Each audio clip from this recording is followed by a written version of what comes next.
Hello दोस्तों, मैं अविनाश चौधरी आप सभी का स्वागत करता हूं आपके अपने चैनल जीएस पावर में।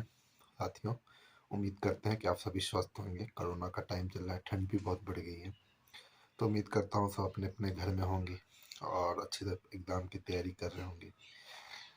दो तीन चीज़ें हैं जिसके ऊपर बात करना बहुत ज़रूरी सा हो गया था, तो सोचा कि बात कर लिया जाए इस पे। कुछ चीज़ों को लेके मार्केट में अफवाहें भी फैल रही हैं। कुछ बच्चे रिजल्ट को लेके अभी अपसेट चल रहे हैं, कुछ बच्चे अभी भी उम्मीद कर रहे हैं कि चीज़ें बदलेंगी। कुछ बच्चे जो रिजल्ट आया उसी से खुश हैं और उसी को जस्टिफाई करने की कोशिश कर रहे हैं। तो भैया बात इतनी सी है कि करोड़ों बच्चों ने फॉर्म भरे थे। अब जानते हो कि 1 करोड़ से ऊपर बच्चों ने फॉर्म भर दिया था और लगभग 50 लाख से ऊपर बच्चों ने पेपर दिया था। तो रिजल्ट कितना भी होता, चाहे वो 7 लाख बच्चे नए बच्चे ही क्यों ना होते, यूनिक बच्चे ही क्यों ना होते, फिर भी ज़्यादातर बच्चे जो है वो दुखी होने वाले थे इस रिजल्ट से, क्योंकि मेजोरिटी का तो होना नहीं था। हाँ, ये हर तरह से जो है वो जस्टिफाई नहीं करता कि भैया कट ऑफ इतनी हाई होनी चाहिए थी जितनी गई हैं, लेकिन इन चीज़ों को लेके भैया भ्रांतियाँ भी फैलाई गई हैं। देखो, मैं नॉर्मलाइजेशन के प्रोसेस, नॉर्मलाइजेशन के तरीके जो भी रेलवे ने अपनाए हैं, मैं उसको जस्टिफाई नहीं कर रहा। लेकिन अगर कहीं से 90 प्लस कट ऑफ गए हैं, 80 प्लस कट ऑफ गए हैं, तो इस तरह की भ्रांतियां भी फैलाई जा रही हैं कि बच्चों को अब पेपर पास करने के लिए 80-80 नंबर लाने पड़ेंगे, 85-85 नंबर लाने पड़ेंगे, क्योंकि वो ये मेंशन नहीं कर पा रहे हैं कि भैया ये नॉर्मलाइज स्कोर है जिसमें बच्चों को अच्छे खासे नंबर मिले हैं नॉर्मलाइजेशन में।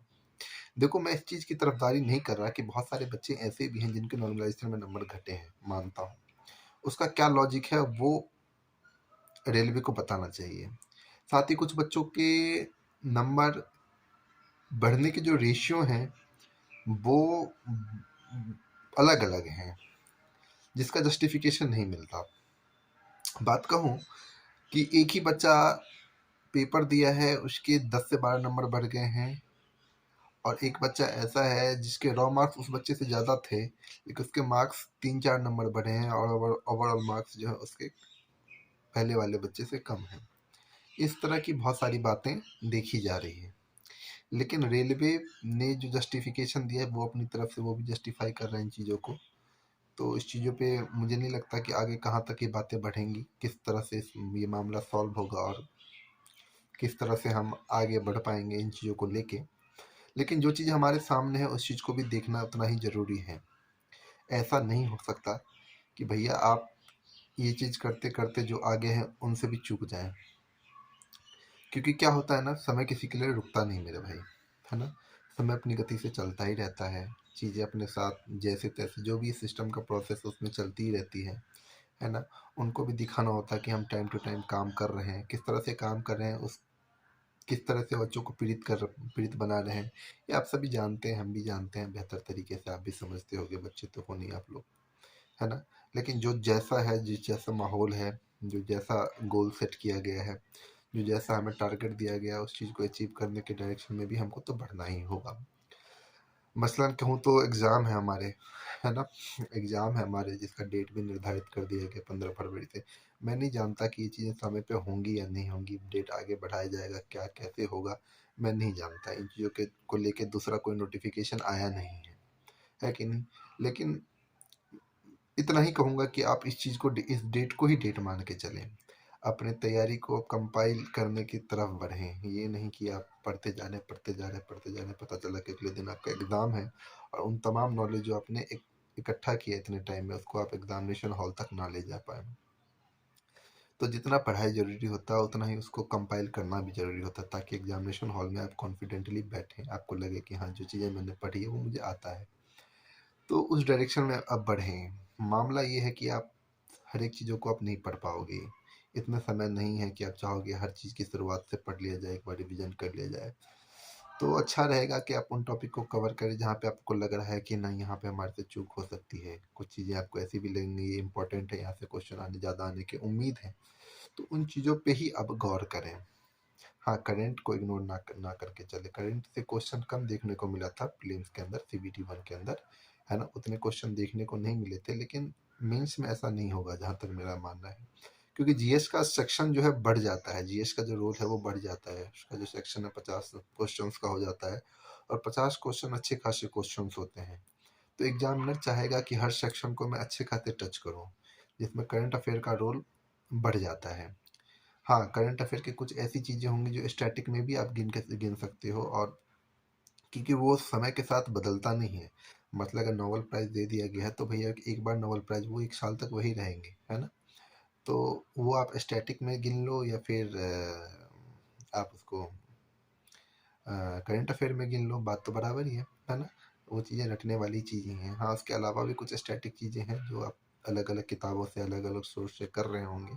हाँ, मेरा मानना ये है कि अब अलग-अलग चीज़ों में पढ़ के, मतलब ऐसी चीज़ों में ना पड़े जिसका कोई लेना-देना ही नहीं है। तमाम चीज़ें इन बीच में ऐसी भी चीज़ें आएँगी जो आपको आपके रास्ते से भटकाने की कोशिश की जाएँगी। उस तरह के क्वेश्चन भी आपके सामने लाए जाएँगे कि लगेगा कि यार मुझे तो कुछ आता ही नहीं। बचें। प्रीलिम्स में भी यही हो रहा था। जब मैथमेटिक्स, जीके, जीएस पढ़ाया जा रहा था, रीजनिंग पढ़ाया जा रहा था, तो ऐसा लग रहा था कि इस बार तो रेलवे कुछ अलग ही करके दिखा। ये भी एक वजह होती है दोस्तों। आप लोग भी शेयर करना कि इस तरह से कि इनकी फीलिंग आपके साथ भी हो। कभी-कभी क्या होता है ना कि हम इतने अपग्रेडेड थॉट के साथ पढ़ना शुरू कर देते हैं ना कि हमें लगता है कि छोटी-छोटी चीज़ें तो पूछी नहीं जा सकती हैं, जो स्टैटिक चीज़ें होती हैं, नॉर्मल चीज़ें होती हैं। और फिर एग्ज़ामिनेशन हॉल में जब हम बैठते हैं तो हमें लगता है कि भैया यहीं से क्वेश्चन पूछ लिया गया। तो फिर क्या होता है, वहाँ पे हमसे 2-4 गलतियाँ जो होती हैं ना, वो हमें भारी पड़ जाता है। उस चीज़ को हम वहन नहीं कर पाते। तो ऐसा नहीं है कि भैया मेंस के नाम पे आपको ये बता दिया जाए कि सीबीटी 2 है, ये बहुत अपग्रेडेड पेपर्स होंगे, इसके क्वेश्चन अलग ही लेवल के होंगे, आईआईटी वाले सेट करेंगे। ऐसा नहीं है, नॉर्मल क्वेश्चन से होंगे। हाँ, मैं मानता हूँ कुछ क्वेश्चन ऐसे होंगे जो चैलेंजिंग होंगे, लेकिन आपके पास समय होता है, आपकी स्किल अच्छी है, आपने प्रैक्टिस अच्छे खासे की है, तो ऐसा नहीं होगा कि उन बच्चों के लिए भी वो चीज़ें टफ होंगी। मैंने विगत 3-4 एग्ज़ाम ऐसे भी दिए हैं जिसमें ये माहौल उड़ाया गया कि भैया पेपर बहुत टफ आ रहा है। लेकिन जब पेपर हॉल में बैठा तो ऐसा नहीं था।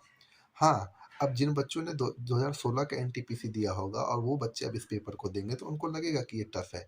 लेकिन नहीं है, पिछले 4-5 साल में जो एजुकेशन के सोर्सेज़ में चेंजेज़ आए हैं, जो बच्चों तक रीच पहुँची है नॉलेज की, वो इन चीज़ों को टफ कहने नहीं देती है। अब बच्चे एक वक़्त था मेरे भाई कि जीएस सबके लिए चैलेंजिंग होता था। जीएस में कोई बच्चा ये नहीं कह सकता था कि मैं 80% स्कोर कर पाऊँगा। 80% हर कोई एवरेज मान के चलता था कि 50 से 60% जीएस में मेरा स्कोर हो जाएगा तो मैं सैटिस्फाई रहूँगा इस चीज़ से। लेकिन कॉम्पिटिशन उस दौर में पहुँचा है, बच्चों तक सोर्स यूट्यूब के दरमियान ऐसे पहुँचा है कि अब वही बच्चे जो पहले सोचते थे कि नहीं ये इसको सपोर्टिंग सब्जेक्ट की तरह लेके चलते हैं जीएस को, उसको प्राइमरी सब्जेक्ट की तरह ले रहे हैं। बच्चे ज़्यादा से ज़्यादा टाइम डिवोट कर रहे हैं, सोर्सेज उनके पास बहुत तगड़े हैं और वो पढ़ रहे हैं। तो इस दौर में आप किसी भी सब्जेक्ट को इग्नोर नहीं कर सकते, किसी भी सेक्शन को इग्नोर नहीं कर सकते, लेकिन इसका मतलब ये नहीं है कि वो चीज़ें इतनी हो गई हैं कि आपके बेसिक जो आपका तरीका था किताब पढ़ने का तरीका, उस चीज़ों को आपसे दूर कर दे।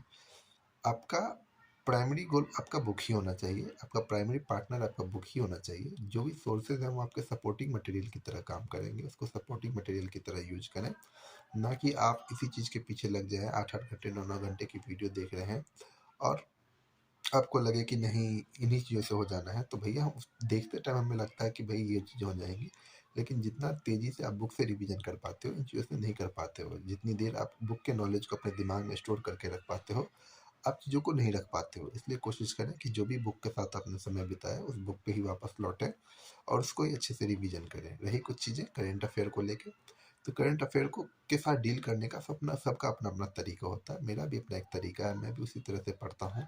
खासकर मैंने इस 1-1.5 साल में तो करंट अफेयर कुछ खास पढ़ा नहीं है, लेकिन जो भी मेरा पढ़ने का तरीका है मैं उसी तरीके से पढ़ूंगा।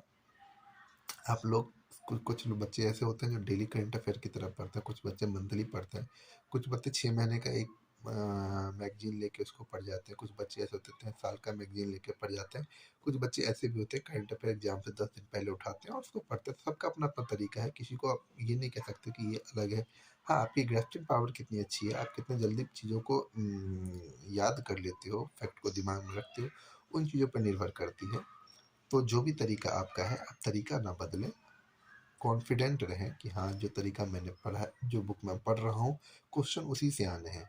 दिमाग में ये चीज़ें ना आने दें कि मैं यहाँ से पढ़ रहा हूँ, कोई दूसरे सोर्स से पढ़ रहा है तो उसका तरीका सही है, उसके सोर्स सही है। नहीं भैया, आप कॉन्फिडेंट रहो, जो आपने पढ़ा है उस पे अपना यकीन रखो कि पेपर वहीं से आएंगे। हाँ, ये होना चाहिए कि आप जो चीज़ें पढ़ रहे हो अगर उससे क्वेश्चन आते हैं तो वो आपके नहीं छूटने चाहिए। अब पता चला कि आप 5 पेज की बुक पढ़ रहे हो और आपने दिमाग में ये बैठा दिया इससे तो क्वेश्चन आने को नहीं है। पता चला कि 10 क्वेश्चन उसी से आ गए और आपको वो उसमें से भी 5-6 क्वेश्चन गलत हो गए, तो ऐसा नहीं होना चाहिए। मैं एक रिसेंटली आपको एग्जांपल देता हूँ कि मैं अभी यूपीएसआई का पेपर देने गया था। यूपीएसआई का पेपर देने गया था तो पेपर से 1-2 दिन पहले अफवाहें फैली कि यूपी जीके से बहुत सारे क्वेश्चन पूछे जा रहे हैं। अब मैंने तो यूपी जीके का एक लाइन तक नहीं पढ़ा था। अगर मुझसे ये भी पूछ दिया जाता कि यूपी के राष्ट्रीय पक्षी कौन है, तो वो भी मेरे लिए डिफ़िकल्ट था। वैसे तो आसान है क्वेश्चन, लेकिन मेरे लिए वो डिफ़िकल्ट था, क्योंकि मैं कर नहीं पाता, क्योंकि मैंने एक लाइन भी नहीं पढ़ा था।